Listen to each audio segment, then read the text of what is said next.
Hi, I'm Coach Mike Shad from Temple University, and I'm the offensive line coach here.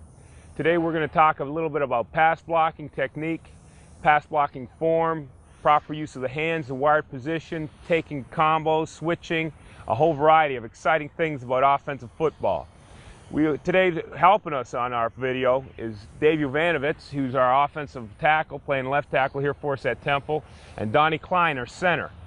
Both guys are just starting out in their first year. They had excellent freshman seasons, and we're going to try and bring them along and have them help us out in the video today.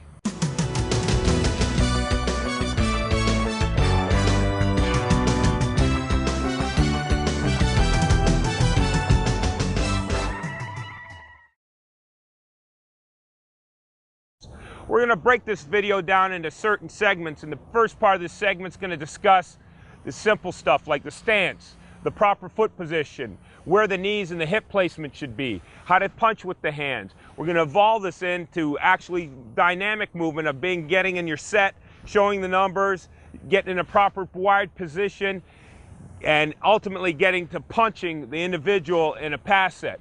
Then we're going to work with combination blocks, how to take on switches, and then we're going to evolve this right into the very end of this video of getting out and running some drills, how to improve your foot speed, drills that you can take home, do anytime you like as a football player or as a coach, and instruct your players on how to break correctly, how to set correctly, little drills that they can do in the summer, little drills they can do before practice, and drills that a coach can do during the season. First thing we're going to do is break down the individual body parts of an offensive pass blocker. And this is what I refer to, and many coaches refer to, as what's called the wired position. The wired position is a position that an offensive lineman has and stays in through the entire pass blocking phase after the snap of the ball. And we're going to start this off in a basic two-point stance. In this two-point stance, we're going to try and keep about a toe to heel relationship. And what we're actually trying to do is develop flexion with our ankles, our knees, and our hips. And what we're going to try and do is drive our hips forward, keep our center of gravity as low as we can, try to keep our feet as flat as possible on the ground, and keep our hands in the ready contact position. Go ahead, Donnie, you could try that. Okay, you can see Donnie here, he's got a pretty good ankle-knee flexion. Try and get his shoulders a little back. His hands are in the ready position. Now, it's a pretty awkward position, and it's a very difficult thing in pass blocking football to say, hey, where do I develop my strength? How do I take on a defensive pass rusher who's actually got a full head of steam going forward, and I'm trying to go backwards, and I'm trying to stop him and protect the passer? Well, that's the things we're going to discuss a little bit later in the video, but in this initial part, what we're actually going to initially talk about is just the position. Now, the toes sort of want to be straight. I like to call that straight because I like to work off of this part of the foot right here, not the toes, but from the ball of the foot to the heel. This area needs to be flat. I find if you're too heavy on the toe of your foot, you're tempted to fall forward. If you're too heavy on the heel, you're tempted to work off the heel. And the heel isn't a good working position because it's unstable and it tends to open up your hips. And you don't want your hips to open up because this hip area is where you're getting all your strength in football. Any combatant sport, you're getting your strength from your hip area. The hip area provides a punch. A boxer would follow through with a hip rotation to make a strong punch, or in karate, and in pass blocking, the punch comes from here. Back to the wired position. The wired position, shoulders, as you can see Donnie's got his numbers shown here. His knees are flexed. He's ready now to take on somebody. He's got his hands in a ready position. And these hands are a very important thing. A lot of times you want to initially coach to shorten the area and keep your hand strike area out here. As the offensive lineman gets better, we can shorten that strike area into here. This way it times his punch, and it doesn't allow defensive linemen to come in here and grab his hands. But initially start your young guys off with their hands out here, and that shortens the target area. All right, here we have Dave again in the wired position. You can see Dave's elbows are in tight. The elbows should be in tight because this power that's generated is in from the hands. And we'll talk a little bit about the punch in a bit. Dave's head, and try and get the chin actually tucked a little in. The chin out tends to allow your body to lean forward. The body will go where the head goes. So if the head's leaning forward, the head will go with it. Now, if you actually have this kind of position ready to engage, you're in a pretty good stance. I'd like to get this heel a little bit down. maybe down to the ground, that'd be a little bit better, and get the shoulders a little bit out. And this is, once again, we call the wired position. Now this is a very funny position to be in initially, but you get used to it as an offensive lineman, and the more you can keep your lineman in this position, the better off you'll be.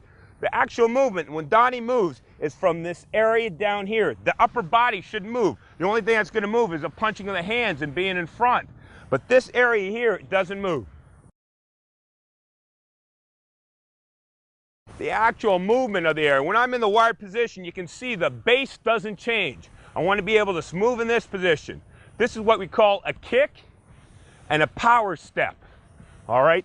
See how my feet don't come together? I can do this quick, I can do it slow, I can set back straight. My foot position doesn't change. Now that we've seen how to move on the football field, let's talk about the actual punch. And a lot of this I've gained through years of experience, and I've gained through years of taking karate. And what karate has actually taught me to do is how to relax the hands. You see a lot of football players who are real tight. And the tighter you are in a wired position, in this position, the slower the hands move. And your hands become part of the body. Your hands got to be loose. And it's just like those old Muhammad Ali boxing matches where Muhammad Ali just used to be loose. But when he punched, it was tight for that 1 second and it had the power in it. Then he was released and brought it back. The same thing about pass blocking in football. You got to keep your hands loose in this position. And they move independently of the rest of your body here. Now, the hand's a funny thing, and what we're going to do is we're going to teach you some years of experience of playing pro football on how to pass block. And a lot of people have different philosophies on how to pass block, but what I've gained and the success I've had is based upon a few tricks, really.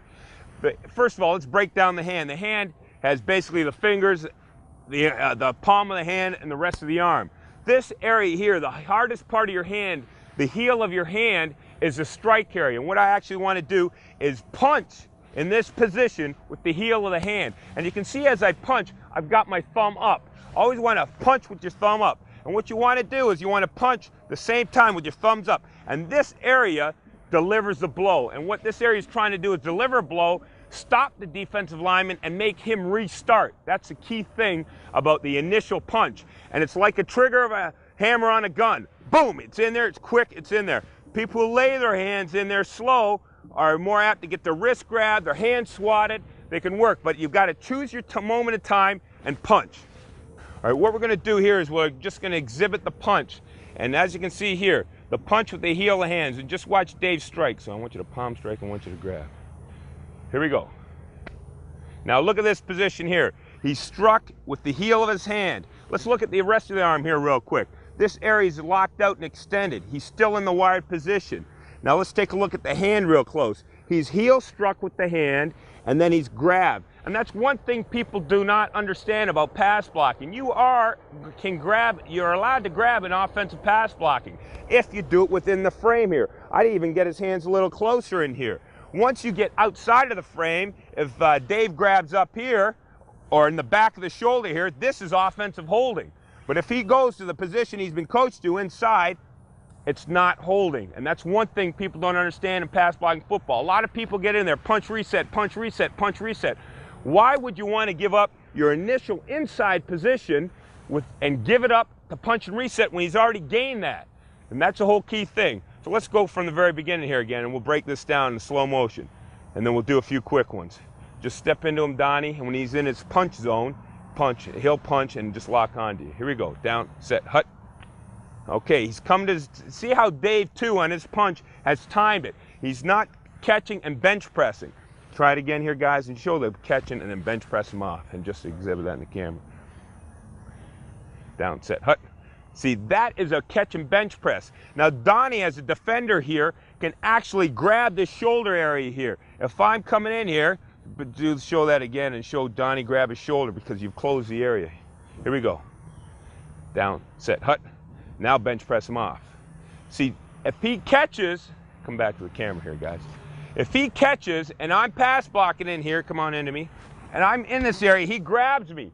Then I have to bench press him, but he's already got me, or he has the ability to get close to me. What a defender is primarily trying to do as rushing the pass rusher, he's trying to get to the hip position here. If he beats me on my hip, I'm in trouble. And as an offensive lineman What your job is to do is make sure you come into him, lock out, and keep him off your hip.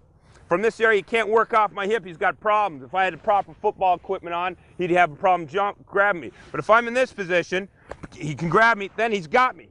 All right, I want to be able to time my punch so that he comes into me, that I got full extension and lockout before he can grab me. This is this thing that you often do that kids have a problem with, is teaching the punch. And what I like to do is tell them to go home and punch the wall 25 times. This doesn't mean go home, punch some holes in your wall and your mom getting all after you. What this is talking about is going at home and just sitting in front of the wall and discovering what your distance is to the wall. Now, if I'm punching here, I'm too close.